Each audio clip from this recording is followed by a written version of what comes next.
నేను ఎందుకు చెప్తున్నానంటే చైనా దేశానికి మన దేశానికి ఉండే భేదాన్ని ఒక ప్రాథమికమైన మౌలికమైన తేడాను గ్రహించాలి. నక్సలైట్ పార్టీలు ఆ మౌలికమైన తేడాను గ్రహించలేదు. అందుకని నిరంతరమైన యుద్ధ పరిస్థితులు ఉంటాయి. ప్రజలు యుద్ధం చేస్తారు, మనం పిలిపిస్తే, మనం ప్రయత్నం చేస్తే యుద్ధం చేస్తారు అని భావించారు. కానీ మన అనుభవం ఏం నేర్పుతుందంటే 70 ఏళ్ళుగా వాళ్ళ ప్రయత్నం చేస్తే ప్రజలందరూ అట్లా యుద్ధం చేసే స్థితి లేక ఈరోజు కూడా, అప్పుడు వాళ్ళు ఏం చేసారు, యుద్ధం చేసే స్థితి లేకపోవడం వల్ల యుద్ధం చేయాలనుకున్నారు కాబట్టి కార్యకర్తల చేత దళాలు ఏర్పాటు చేసి ప్రయత్నాలు చేశారు. నేను ఒకటే గుర్తు చేస్తా, దండకారణ్యంలోకి అక్కడ ఉండే ప్రజలందరూ కూడా సాయుధ పోరాటంగా తయారయ్యే పరిస్థితి లేదు. ఒక 7 దళాలను పంపించారు అక్కడ. అంటే అక్కడ ప్రజల దగ్గరికి సాయుధులైన కార్యకర్తలు 7 దళాలుగా వెళ్ళారు. అక్కడ వెళ్ళి ప్రజలందరూ కూడా తయారు చేయాలనుకున్నారు. ఎందుకట్లా అనుకున్నారంటే ప్రజలు తయారుగా ఉంటారు. తెలంగాణలో అనుకున్నారు అలాగే, కానీ తెలంగాణ నా ప్రయత్నంలో ఫెయిల్ అయ్యి దండకారణ్యంలోకి పోయాను. ఎందుకట్లా అనుకున్నారంటే ఇది చైనా లాంటి దేశం అనుకున్నారు. ఇది చైనా లాంటి దేశం కాదు కామ్రేడ్స్, ఇది చైనా లాంటి దేశం కాదు. భారతదేశంలో కామ్రేడ్స్ 40 ఏళ్ళు బ్రిటిష్ సామ్రాజ్యవాదుల నుంచి మన దేశ బూర్జువా వర్గానికి అధికారం వచ్చింది. మన దేశంలో బూర్జువా వర్గం ఒకే ప్రభుత్వాన్ని ఏర్పాటు చేసింది. అనేక ప్రభుత్వాలు లేవు మన దగ్గర, ఒకటే ప్రభుత్వం, ఒకటే సైన్యం. అంటే మన దగ్గర ఒక కేంద్రీకృతమైన సైన్యం ఉంది. దేశానికి అంతా కలిసి ఒకటే ప్రభుత్వం ఉంది. అంటే అది పెట్టుబడిదారి రాజ్యాంగ యంత్రాంగాన్ని ఇంగ్లీష్ వాడు తయారు చేసాడు. శ్రీనివాసరావు చెప్పాడు ఆ విషయాన్ని. అంటే బ్రిటిష్ వాడు ఒక మౌలికమైన విషయాన్ని మార్చింది అనేది.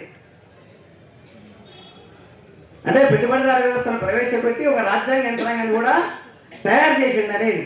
ఆ రాజ్యాంగ యంత్రాంగము మన దేశ బూర్జువా వర్గం చేతిలోకి వచ్చింది. బూర్జువా వర్గం ఏం చేసింది, ఆ రాజ్యాంగ యంత్ర సాయం చేత పాత ఫీడల్ వ్యవస్థను పెట్టుబడిదారు వ్యవస్థగా మార్చడానికి ప్రయత్నం చేసింది. లెనిన్ ఈ విషయంలో చెప్పింది, ఏం చెప్పిండంటే భూస్వామ్య వ్యవస్థ నుంచి పెట్టుబడిదారు వ్యవస్థగా మారడానికి 2 మార్గాలు ఉంటాయి. 2 మార్గాలు ఉంటాయని చెప్పిండు ఆయన. ఒకటేమిటంటే ప్రజలు కింది నుంచి పోరాటం ద్వారా, అంటే దున్నేవానికి భూమి అనే ప్రాతిపదిక మీద పోరాటం ద్వారా అట్లా ఉత్పత్తి వ్యవస్థను మార్చే అవకాశం ఒకటి ఉంటుంది. ఇంకొకటి ఏముంటుందంటే పైనుంచి అధికారంలోకి వచ్చిన ప్రభుత్వం, పెట్టుబడిదారి ప్రభుత్వం పైనుంచి కూడా ఏం చేస్తుందంటే ఫెడరలిజాన్ని పెట్టుబడిదారి విధానంగా మార్చే ప్రయత్నం చేస్తుంది. అంటే 2 రకాలుగా భూస్వామ్య వ్యవస్థ పెట్టుబడిదారి వ్యవస్థగా మారే అవకాశం ఉందని చెప్పాడు. మన దేశంలోని ప్రభుత్వము పెట్టుబడిదారి విధానంగా పైనుంచి మార్చివేసింది, మారుస్తూ వచ్చింది చాలా రోజులుగా. దానికి ఒకటే ఉదాహరణ ఏంటంటే అధికారంలోకి వచ్చిన వెంటనే అది ఏం చేసింది, సంస్థానాన్ని రద్దు చేసింది, జాగీర్దారి వ్యవస్థను రద్దు చేసింది. అంటే పాత ఉత్పత్తి వ్యవస్థను రద్దు చేసింది.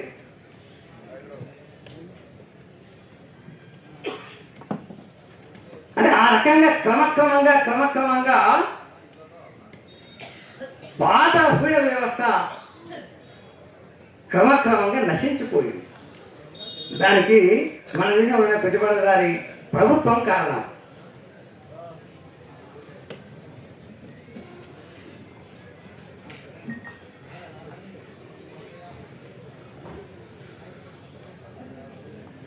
అంటే ఇటువంటి తేడాను అంటే ముఖ్యంగా ఫెడరల్ వ్యవస్థ నుంచి పెట్టుబడిదారీ వ్యవస్థగా మారడానికి మన దేశ పెట్టుబడిదారీ ప్రభుత్వం ఆ పని చేసిందా చేయలేదా అని గుర్తించడంలో వాళ్ళు ఘోర వైఫల్యం చెందారు. వాళ్ళు చాలా పిడివాదంగా ఉన్నారు. అంటే ఏమి అటువంటి మార్పులకి ఇక్కడ అవకాశం లేదని వాళ్ళు నమ్మి ఆ తరహాగా మార్చడానికే ఈరోజు కూడా దున్నేవానికే భూమి కావాలి అని వాళ్ళు మాట్లాడుతూనే ఉన్నారు.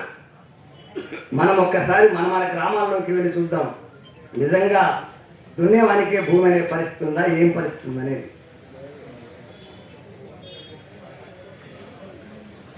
మన గ్రామాల్లో మన తెలంగాణ సాయుధ పోరాటం అనే ఆ అనుభవాత్మక పుస్తకాలు రాసిన వాళ్ళు కూడా చెప్పిండ్రు.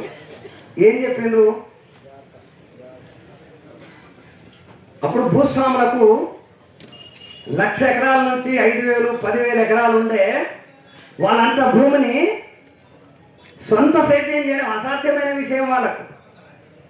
అంటే వ్యవసాయ కూలీల చేత పని చేయించుకోవడం సాధ్యం కాని విషయం. అసలు ఫ్యూడలిజం అంటే రైతులతో వ్యవసాయం చేయడం, పెట్టుబడిదారీ విధానం అంటే ఒక కొండ గుర్తుగా మాట్లాడాలంటే కూలీల చేత వ్యవసాయం చేయించడం పెట్టుబడిదారీ విధానం. రైతులతో వ్యవసాయం చేయించడం ఫ్యూడల్ పద్ధతి. కౌలుకిచ్చో వెట్టి చాకిరి ద్వారానో రైతాంగంతో వ్యవసాయం చేయించడం. కూలీ లేడు.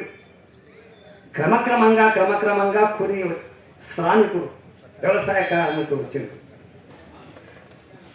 మన గ్రామాల్లో ఏ గ్రామమైనా తీసుకోండి, ఈరోజు వ్యవసాయ ఉత్పత్తి ప్రధానంగా చేస్తున్నది ఎవరు? ఈరోజు వ్యవసాయ కార్మికుడు. ఏ రైతు అంటే రైతు కుటుంబానికంటే కూడా ఎక్కువ శ్రమ చేసేది ఎవరు? కూలి. మీరు చూడండి, 2 ఎకరాల వరి పొలం ఉంటుంది అనుకోండి, భార్య భర్తలు నాటేసుకుంటారా? అంటే వాళ్ళ కుటుంబ సభ్యులు అందరూ కలిసి నాట్లు వేస్తారా? వాళ్ళు ఒకవేళ వాళ్ళ తక్కువ భూమి ఉండి నాట్లు వేరే వాళ్ళతో వేయించి వేరే వాళ్ళకు కూలిపోవచ్చు, కానీ వాళ్ళ వ్యవసాయాన్ని వాళ్ళు చేసే స్థితి ఉందా ఈరోజు? వాళ్ళు ఎట్లా వ్యవసాయం చేస్తారు ఈరోజు? మీరు ఎవరైనా చూడండి, ఎకరనే పొలం ఉండనండి, ట్రాక్టర్ పెట్టి దున్నిస్తున్నారు కదా, వ్యవసాయ పనులతో నాట్లు వేపిస్తున్నారు, కలుపు తీయిస్తున్నారు. ఎవరు వాళ్ళందరూ? ఆ రైతు కుటుంబమే కాదు.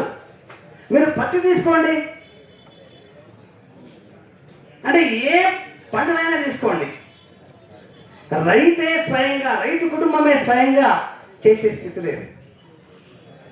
అది భూస్వామి భూమి రైతు చేసినట్టు కూడా లేదు చాలా చోట్ల. ఒకవేళ ఉంది, ఇప్పటికి కూడా ఏముందంటే కౌలు విధానం ఇప్పటికి ఉంది. అంటే కౌలు ఇప్పటికి కూడా కౌలు తీసుకొని చేస్తున్నారు. గతంలో కూడా కౌలు తీసుకునేవాళ్ళు. మన అప్పటి కౌలుకి ఇప్పటి కౌలుకి ఏం తేడా ఉంది? ఇప్పుడు ఆంధ్రాలో అయితే, వెస్ట్ గోదావరి, ఈస్ట్ గోదావరి జిల్లాలో అయితే కౌలు భూములే, అంటే కౌలుదారు వ్యవసాయమే ఎక్కువ ఉంది. గుంటూరులో కానీ కృష్ణా జిల్లాలో కానీ ఒకవేళ కౌలుదారు వ్యవసాయాన్నే భూస్వామ్య విధానం అంటే ఇట్లా తెలంగాణ కంటే అక్కడ ఎక్కువ ఉంది. తెలంగాణ కంటే ఆంధ్ర జిల్లాలో ఎక్కువ భూస్వామ్య విధానం ఉన్నాయి అనుకుంటామా?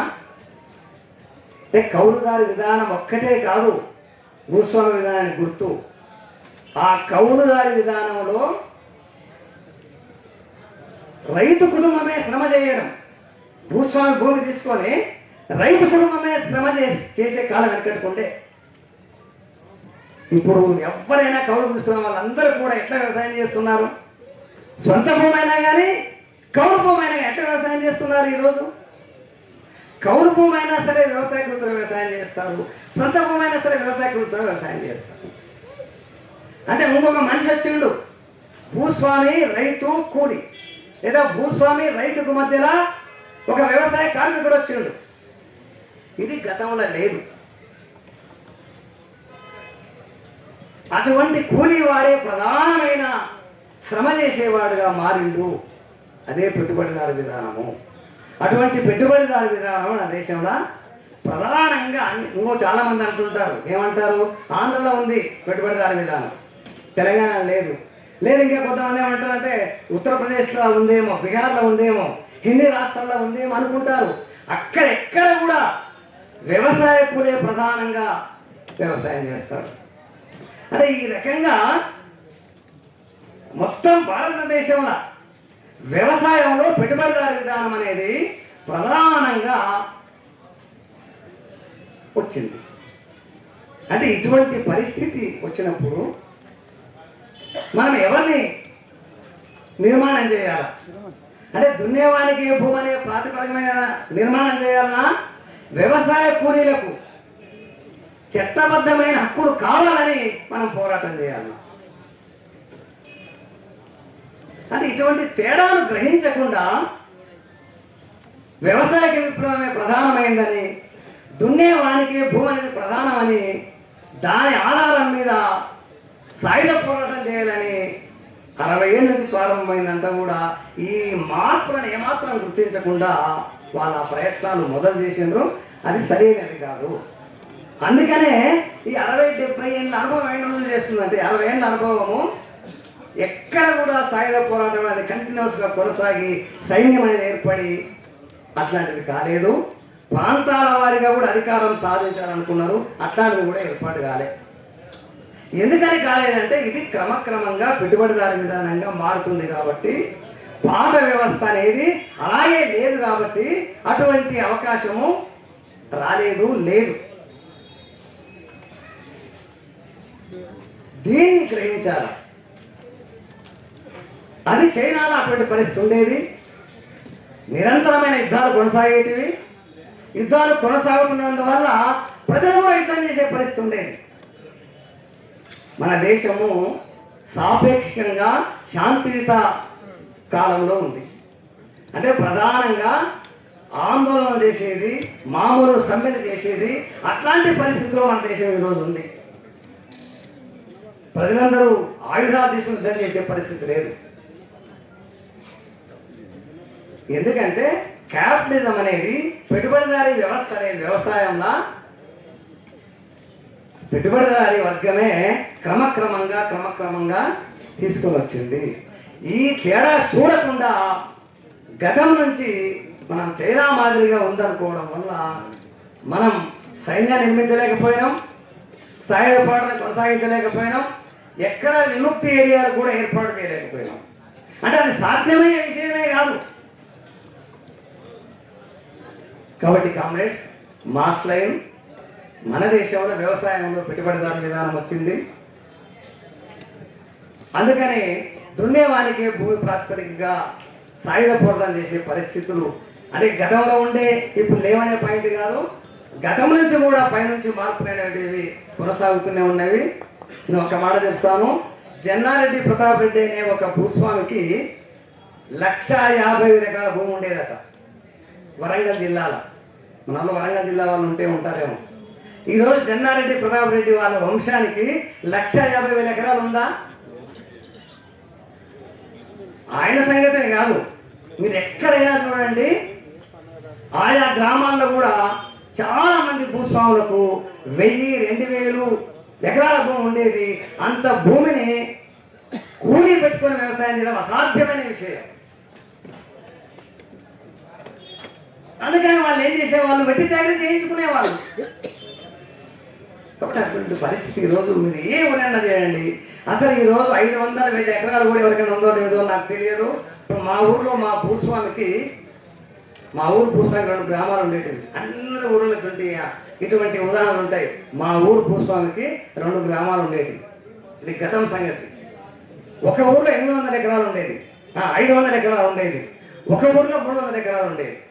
ఈరోజు 30-40 ఎకరాల కంటే ఎక్కువ లేదు. మరి ఎక్కడ పోయింది ఆ భూమి అంతా? ఇంకొకటి, మా ఊరు పక్కన పల్లె ఉండే, ఆ భూస్వామికి 7 గ్రామాల్లో భూములు ఉండేటివి, 1200 ఎకరాలు. ఈరోజు 100 ఎకరాలు కూడా లేదు. మళ్ళీ ఆ 1100 ఎకరాలు ఎక్కడ పోయింది? మీరు ఏ ఊరైనా తీసుకోండి, మీ గ్రామాల్లో అంతకుముందు ఉండే భూస్వామితో ఉండే భూములు ఎక్కడికి పోయినాయి?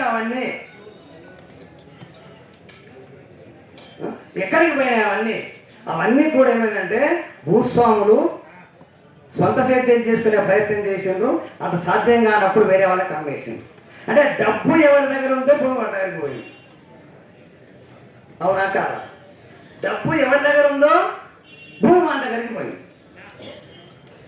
అంటే భూమి ఏమైందంటే అమ్మకపు సరుకుగా తయారైంది. భూమి అమ్మకపు సరుకుగా ఎప్పుడు తయారవుతుందంటే ఫెడరలిజంలో కాదు, పెట్టుబడిదారి విధానంలో అవుతుంది. అంటే ఇట్లా అనేక ఉదాహరణలతోన ఈ దేశం పెట్టుబడిదారి విధానంగా మారింది అనే విషయాన్ని గుర్తించారు. మార్క్సిస్ట్ పార్టీ అదే గుర్తించింది. మార్క్సిస్ట్ పార్టీ ఏర్పాటు కావడానికి అనేక దశాబ్దాల సిద్ధాంత పోరాటం చేసిన మొదటి నాయకుడు కూడా మొదట అట్లా భావించారు. కానీ రాను రాను మన దేశం క్యాపిటలిస్ట్ వ్యవస్థగా మారుతుందని వాళ్ళు పోరాటం చేసిండ్రు. ఆ పోరాట ఫలితంగానే మార్క్సిజం ఏర్పడింది. అంటే ఇది ప్రధానంగా మనం గుర్తించాలి. రెండవది ఇంతకుముందు చెప్పినట్టుగానే నిరంతరం విప్లవ పరిస్థితులు మన దేశంలో లేవు. అంటే ప్రజలు ఆయుధాలు తీసుకొని యుద్ధం చేసే పరిస్థితి మన దేశంలో లేదు.